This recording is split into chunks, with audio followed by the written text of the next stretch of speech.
Hello and welcome. Today's project is all about catastrophizing, imagining the worst case scenario before it even occurs. This is a big one. If you're suffering from anxiety, I am sure that you know what I'm talking about. You're going through your day and you constantly have these moments, these strong emotional reactions to the images, to the mental movies playing out in your mind. Now, whether it's imagining the worst case scenario, whether it being your illness or how anxiety producing your day at the office is going to be, or the dentist or the doctors, or you're imagining something tragic happening to someone you love, your kids, your spouse, mom, dad. The mind doesn't know the difference between what's real and what's imagined. So if you imagine this worst case scenario, obviously you're going to feel the emotions associated with that image. Your kids getting lost or potentially dying, not coming home. The mind playing that out, it will send you into the scenario like it's really happening. When we confront the unknown, the right hemisphere activates. Now, this is really interesting because when we step outside of our map of the world, what happens is that the mind will start to generate a bunch of images of what's potentially out in the unknown. I'm in a place where I'm not familiar with this environment, I'm not familiar with this situation, then the right hemisphere will produce a lot of the images of what could potentially be out there that may or may not harm us. A very useful survival skill as we evolved as human beings, right? You see this when you're a kid, walking in the dark at night, your mind generates a lot of scary images, or the monsters under your bed, or if you're in a crawl space and you just imagine spiders, bugs, monsters, whatever's in there, right? And that's absolutely true and fascinating because as we get older, we start to engage in this right hemisphere when we're just going about our day. We're imagining the worst case scenario, whether it's our health, whether it's the health of the people we love. So when the image enters our minds, there's an opportunity here to change the game, to flip the script. So you can believe in what it means, what it tells you, or you can change the meaning behind the image. So you can, when the thought enters, you can dance with it, you can invite it in, you can give it a drink, you can interact with it, or you can acknowledge and be aware that, hey, this is something that I don't like the emotional feeling, the state that I'm in after I entertain this negative thought, this negative belief. Right? Because we have an opportunity. We have a window, whether we strengthen it by engaging with it, entertaining it. And that's when you just play it out in your mind's eye and you get sucked into the emotional state. Or you can be aware and say, I don't want to invest my time in this. And there's also, what's also interesting is that a part of me, when I used to suffer from anxiety, a part of me felt like I needed to invest in this. And I think that's part of my problem solving and everybody's problem solving nature, is that we're trying to solve the problem of the unknown. We're trying to make the unknown into something known to us. So we explore the thoughts, right? We explore the emotional, whether it's negative or positive, we explore and we invest our energy in those thoughts. But I think we have an opportunity to to change the meaning. Now, this is really important, to change the meaning behind the thoughts. And so when you change the meaning, you change the emotion. When you change the meaning, what happens is your unconscious doesn't hold on to it anymore, because the unconscious loves to hold on to potential threats. And good thing that it does, because the unconscious mind doesn't want us to walk into the same painful situation again in the future.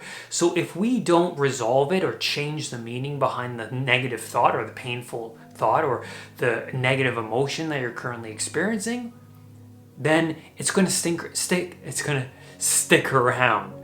It's going to be at the top of your values list, because the more you entertain and dance with it, the more your unconscious goes, oh, this is of top value to Brad. Let's keep it at the forefront of his mind. And this is a huge thing to realize. The more you stack strong negative emotions on top of each other, you entertain this negative thought and you entertain this one, and then you react negatively to this one, and you're consuming all of this negative content in your mind's eye. Well, what happens? Well, the content is going to be so reflexive. So every day the negative content is going to pop up, you're going to relive the painful emotion, and then it's going to be so reflexive, and you're just strengthening this muscle of negativity. That's what you're doing. So imagine you're sitting around watching really traumatic TV shows all day. What's going to happen? By the end of the day, you're going to be exhausted. You're going to be like, oh my God, all that blood and violence and swearing and drama. You even see this when you're around negative people. You feel drained. You start to notice and become aware of their voice, their negative self-talk coming into your mind and playing out. Now that's interesting. So I'm here to say that you can unlearn all of this stacked negative emotion. You can unstack this by changing the meaning, changing the script. And if you have a memory that comes into your mind, or not a memory, but say you come across an ambulance whizzing past you and you get this strong emotion that comes up. You get the images of what if your daughter, son, your spouse is sick at home, and you go over this mental movie. An example of catastrophizing is when you're walking down the street, an ambulance passes by with its sirens blazing, and in your mind, you bring about the image of your partner, your loved one at home being ill or potentially dying, and you get caught up in that mental loop. What's really happening there? Well, the right hemisphere is generating that, and then your left hemisphere can get involved by saying, oh no, what if?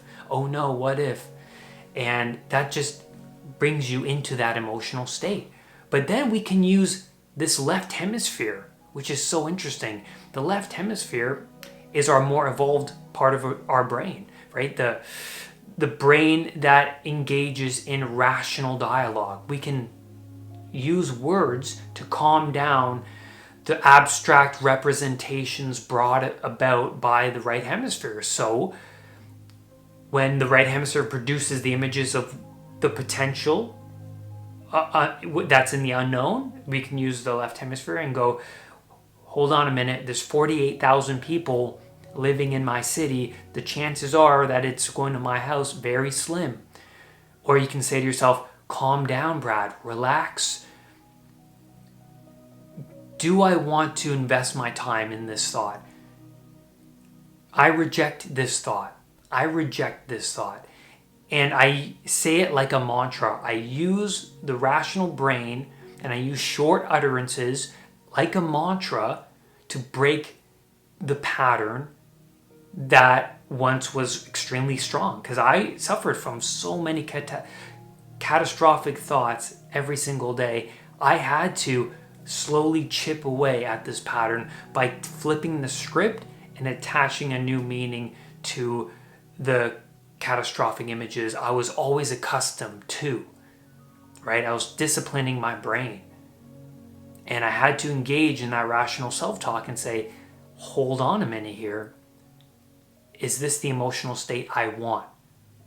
So I'm attaching a lot of pain to the images that I've been so used to getting.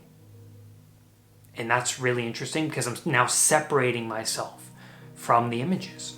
And Carl Jung expressed that these unresolved, repressed emotions are part of the shadow, the part of us that we do not want to confront, right? You see this in Harry Potter, which I always reference, by the way, because it's so damn cool, that the muggles, or even the people of the wizarding world, they don't want to say Voldemort's name. They don't want to acknowledge his existence, but that's not a good thing.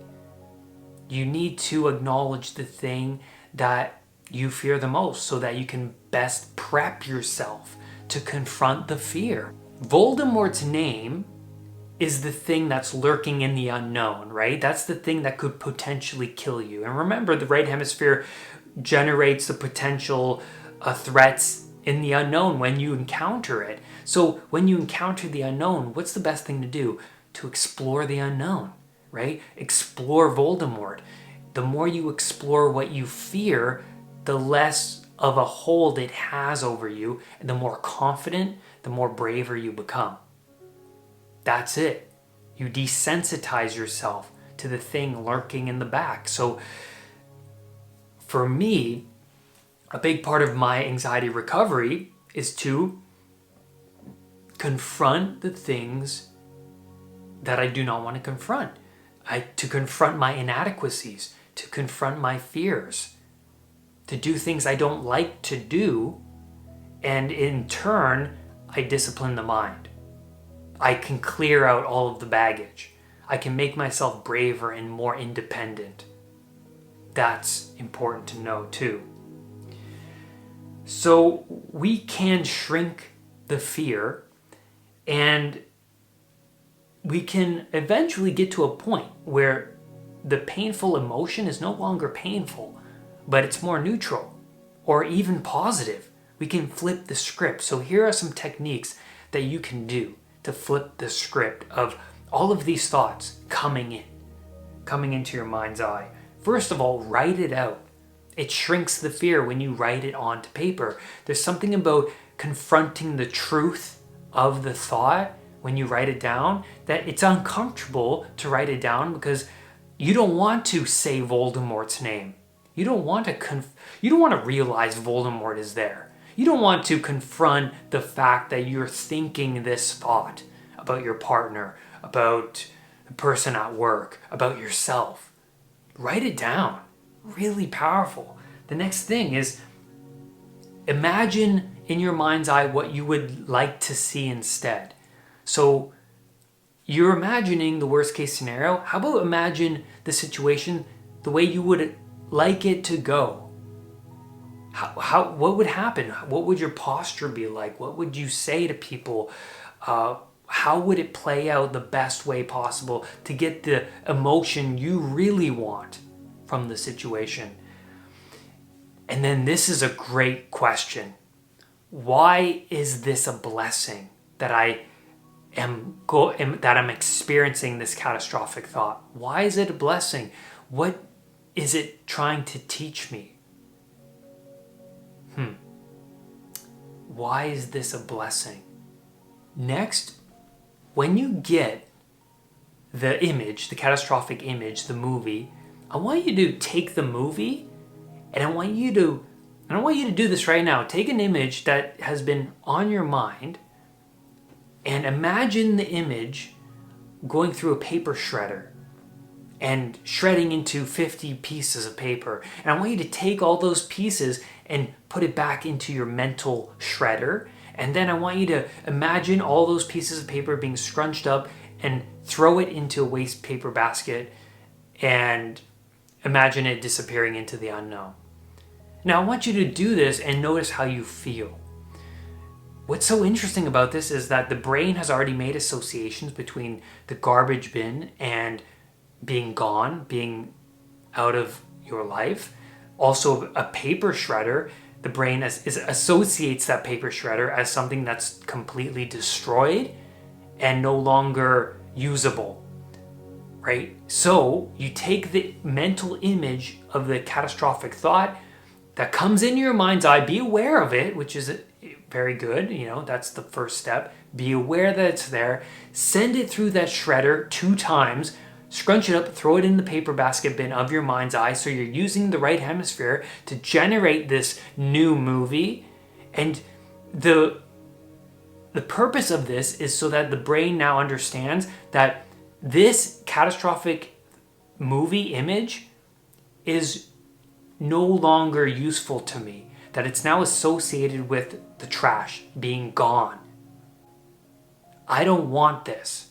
So you keep telling yourself that this is not useful for you, that this is not something that you value over and over again. You're chipping away at that strong neural pathway of all of those old, strong, painful emotions, those thoughts. You chip away at them, you will see a difference. So do this exercise and you will see the difference right away. When you do the exercise, you'll feel a release. You'll feel this lightness occur, and keep doing that over time, and man, you will be in control over your thoughts rather than them being in control of you. And that's where I'm going to leave you on today's video. Thank you so much for being here. Please, if you have any questions, if the exercise has worked for you, leave your comments below. Please share this with somebody because it could change their life. Rise above anxiety. I will see you on the next video. Make sure you hit that subscribe button and that bell so that whenever a new video of mine appears, you will be one of the first to know. Namaste.